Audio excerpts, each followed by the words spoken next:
Bienvenue dans 10 minutes, le podcast des Français dans le monde pour aider tous ceux qui se préparent ou qui vivent de près ou de loin la mobilité internationale. Je suis Gauthier Seyss et j'ai le plaisir de passer 10 minutes avec Élodie Chabrol. Voici une scientifique française. 10 minutes. 10 minutes. Le podcast des Français dans le monde. Lorsque l'on recherche Élodie Chabrol sur Google, on a scientifique française. Élodie, félicitations, c'est très très chic. Merci beaucoup.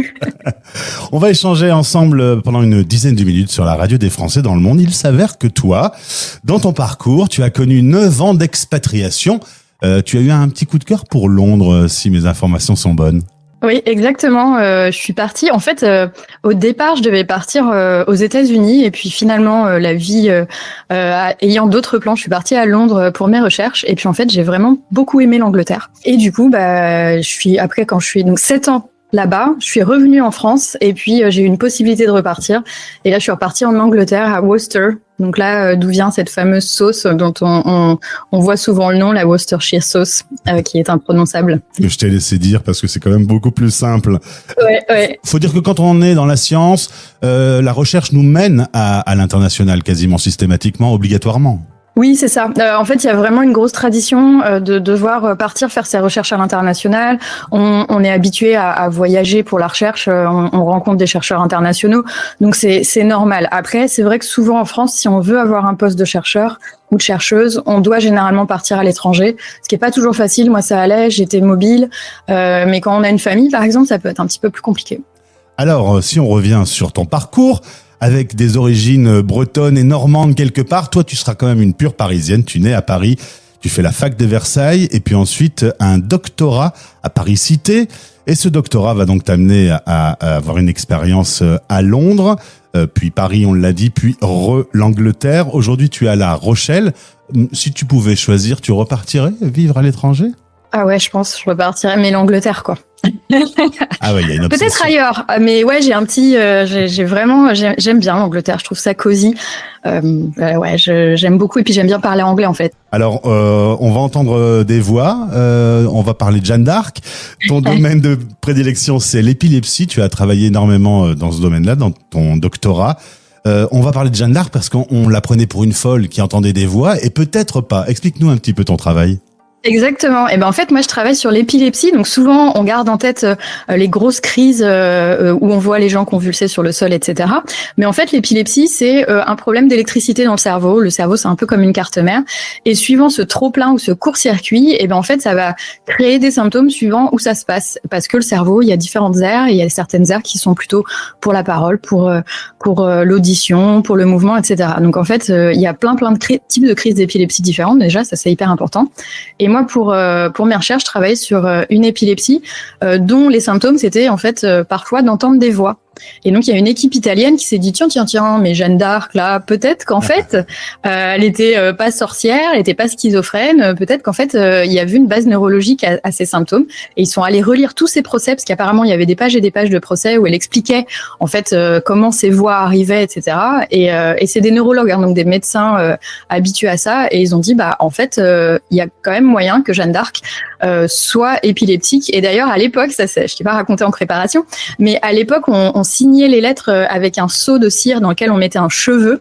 Et en fait, ils sont toujours à la recherche. Donc, je pense qu'ils ont jamais réussi à trouver, mais à chercher un cheveu de Jeanne d'Arc pour essayer de voir si on pouvait voir génétiquement si effectivement elle avait cette épilepsie. On retrouvait un peu d'ADN quelques années plus tard. Alors, c'est grâce un peu à ce travail que tu vas glisser tout doucement dans la communication scientifique. Tu vas aimer l'idée de pouvoir communiquer d'aider en tout cas à communiquer, notamment en créant un festival qui s'appelle Pint of Science, qui est aujourd'hui dans 28 pays. Bravo, beau travail. Merci. L'idée, c'est de se rassembler dans des endroits un peu cool pour parler science. Éviter la grande salle avec les hauts plafonds, l'estrade, le pupitre, la distance entre le scientifique et les invités. Là, vous vous rassemblez dans des bars ? C'est ça, des bars, des cafés, suivant les endroits. Et l'idée, c'est exactement ça. C'est plutôt que d'avoir des échanges formels où on se retrouve dans des grandes salles de conf qui font un peu peur. Là, on se retrouve dans des endroits beaucoup plus petits. Il y a des fois, on est dans des caves parisiennes, on est 30 personnes, donc c'est vraiment plus cosy. Et les scientifiques nous racontent leurs recherches et puis on peut leur poser plein de questions. Et du coup, effectivement, alors là, on va être dans 28 pays pour l'année prochaine. Et cette année, donc au mois de mai, c'est ça le tour de maître. Et c'est le moment où je dors très peu de l'année parce qu'en fait, on est dans 27 pays. On était au mois de mai dans 27 pays en même temps, les mêmes 3 soirs.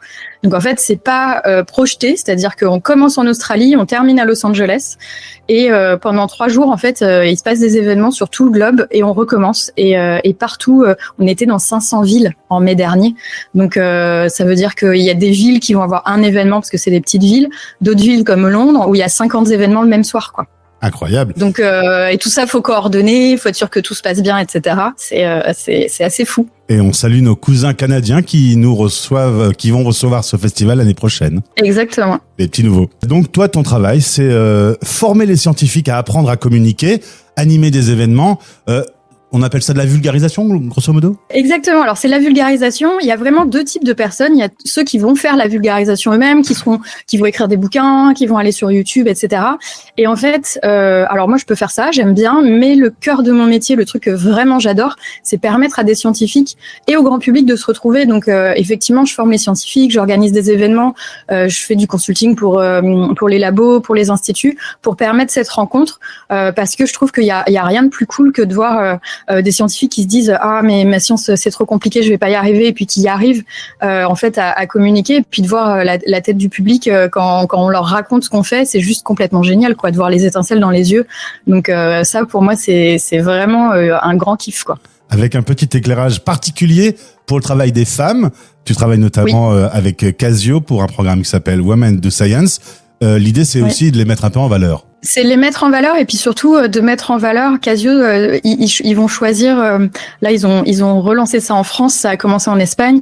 L'idée, c'est de choisir des femmes contemporaines, en fait, parce que souvent, si jamais on demande à des gens de réfléchir à une femme scientifique, ça va être Marie Curie. Avec un peu de chance, peut-être Ada Lovelace. Enfin, il y a quelques noms qui vont sortir, mais c'est rarement des femmes vivantes.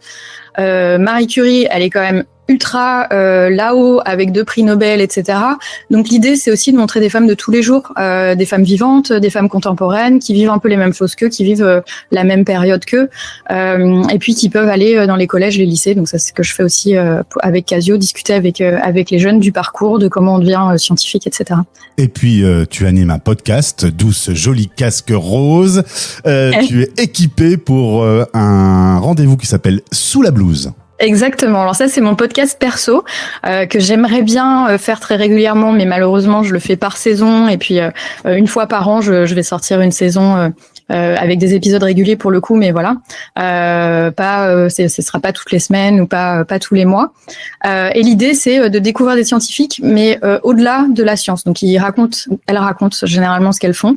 Et puis après, on parle de leur hobby, de leur parcours, de ce qu'ils font en dehors du labo, de comment ils en sont arrivés à faire de la science. Et puis Élodie, aujourd'hui, quelque chose nous rassemble, toi et moi, avec un projet développé autour de la radio des Français dans le monde et de l'IFEL, le lycée français en ligne.